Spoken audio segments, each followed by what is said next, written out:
The Lenovo Smart Frame is a piece of smart home decor designed to both elevate your photo memories and your home design.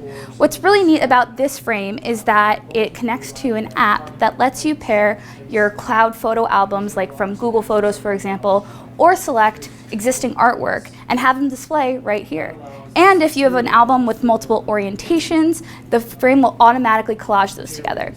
Now you can stand it up on an easel like it is here, or you can mount it to a wall, which is pretty cool because you can rotate it, portrait or landscape, depending on your vibe.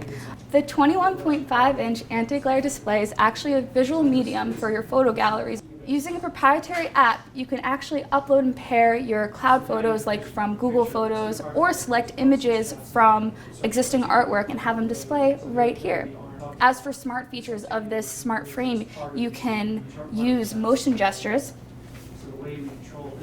to change the photo using your hand. It also packs an ambient light sensor that we tried out in the Lenovo Smart Display 7 that will automatically adjust the display's color to best suit the lighting in whatever room it's in. The Lenovo Smart Frame will cost $399 when it ships, and it'll have options of multiple wood finishes. You'll see this one, we have a nice light oak here. There's also going to be an aluminum and other colors of wood finishes, meaning that you can put it in any space you want. It's not going to be, it's going to be very flexible for whatever space you want to have it in. This has been Kate Kozich from CES for Tom's Guide.